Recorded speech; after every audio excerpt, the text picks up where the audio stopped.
होगा, लोगों को समझने भी आसानी होगी। बिल्कुल। तो ये होते हुए एक इसमें सबसे बड़ा जो लाभ है ना, वो ये है कि इनकम टैक्स के रिटर्न फाइल होने कम हो जाएंगे। उसका रीजन ये है कि आप देखेंगे नील टैक्स वाले भी 4-5 करोड़ थे।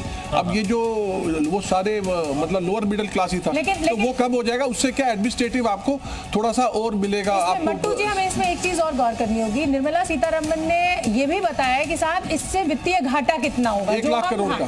1 लाख करोड़, ये एक बड़ा अमाउंट है। तो देखिए, ऐसा तो हो नहीं सकता, सरकार तो अपनी तरफ से पैदा कर नहीं देगी, तो एक कान से करो या दूसरे कान। आप मुझे ये बताइए कि ये वित्तीय घाटा सरकार, आपने पूरा ओवरऑल जो बजट सुना, उसमें कहां से पूरा करता हुआ आप देख रहे हैं?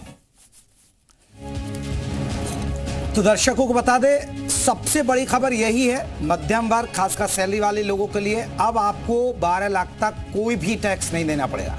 ये बड़ी खबर है, अपने आप में बड़ी खबर। टैक्स स्लैब को लेकर ही आपको बता दें, मध्यम वर्ग के लोगों को ये रहता है, जो लोग नौकरी पेशा करते हैं, लेकिन किस किस पर कितना टैक्स होगा। 0 से 12 लाख की आपकी कमाई कोई टैक्स नहीं, लेकिन 12 से 16 लाख है तो 15% आपको टैक्स देना पड़ेगा, और 16 से 20 लाख तक 20% टैक्स देना होगा। बहुत सारी चीजें, ये न्यू रिजीम के तहत हम आपको बता रहे हैं। इनकम टैक्स स्लैब आप देख लीजिए, ये जानना बहुत जरूरी होता है। पहले लोग महंगा और सस्ते पे ध्यान देते थे, लेकिन इसके साथ साथ टैक्स स्लैब बहुत मायने रखता है। अब टैक्स स्लैब में ये बड़ी बात निकल कर आई है, जो हम लगातार आपको दिखा रहे हैं कि 12 लाख तक कोई पैसा नहीं देना पड़ेगा, कोई टैक्स नहीं देना पड़ेगा। ये आम लोगों के लिए बड़ी राहत दी है, और इसी की उम्मीद लगाई जा रही थी। चलिए, टैक्स को लेकर क्या कुछ जानकारी दी उन्होंने सदन में निर्मला सीतारमण ने, वो हम आपको सुनाते हैं। I reaffirm the commitment of the tax department to trust first, scrutinize later. I also propose to introduce the new income tax bill next week.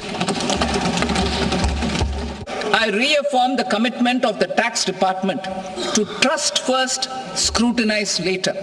I also propose to introduce the new income tax bill. अब यह घोषणा करते हुए प्रसन्नता हो रही है कि नई कर व्यवस्था के अंतर्गत 12 लाख तक की आय अर्थात विशिष्ट दर आय जैसे पूंजीगत लाभ को छोड़कर 1 लाख प्रतिमाह की सतह पर कोई आयकर देय नहीं होगा। 0 से 4 लाख रुपए 0, 4 से 8 लाख रुपए 5%, 4 to 8 lakh rupees 5%, 8 से 12 लाख रुपए 10%, 10 से 12 लाख रुपए 15%, 16 से 20 लाख रुपए 20%, 20 से 24 लाख रुपए 25%, 24 लाख रुपए से अधिक 30%, 30%. To taxpayers, 12 लाख तक की आय वाले करदाताओं के लिए विशिष्ट आय दर को छोड़कर, income such as capital gain. जैसे कैपिटल गेन स्लैब, मैं फिर से पढ़ती हूँ, 12 लाख तक की आय वाले करदाताओं के लिए विशिष्ट आय दर को छोड़कर डायरेक्ट जो टैक्स है जिसको कम किया है, 12 लाख तक कोई टैक्स नहीं है, उसे सीधा आम नागरिक को राहत मिलेगी। उसके हाथ में डिस्पोजेबल इनकम आएगी, डिस्पोजेबल इनकम आने से यानी कहे सब ये है कि जो मध्यम वर्ग है और जो नौकरी पेशा वाला, उसके लिए आप कह सकते हैं एक बड़ी राहत दी है सरकार ने। उसके लिए बहुत बड़ी राहत है। सरकार ने स्पेशली ये भी कहा है कि जो एक तो इंडिविजुअल इनकम है, प्लस उसके साथ में अगर उसका कैपिटल गेन मिलाकर भी अगर 12 लाख तक बनती है, तब भी उसको ये डिडक्शन दी जाएगी।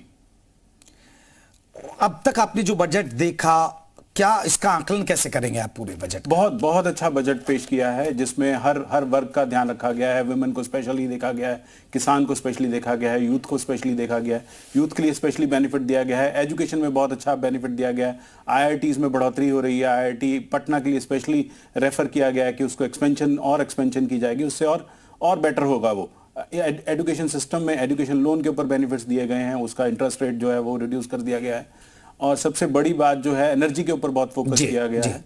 जी कलेश साहब, ये जो टैक्स स्लैब है, ये बहुत बड़ी खबर है अपने आप में, क्योंकि लोगों ने सोचा भी नहीं था। लोग तो ये सोच रहे थे कि भाई 10 लाख तक हो सकता है, लेकिन 12 लाख तक दे देना, ये इसे थोड़ा सा हमारे दर्शकों को थोड़ा विस्तार से आप समझाइएगा। ये बहुत बड़ी बात है। ये जी, मैं आपकी बात से सहमत हूं कि लोग एक्सपेक्ट कर रहे थे कि 10 लाख तक ही शायद स्लैब जाएगी, बट ये 12 लाख तक देने का मतलब ये है कि एवरेजली अगर आप 1 लाख रुपया महीना का कमा रहे हैं, तो आपके ऊपर कोई टैक्स नहीं बढ़ेगा।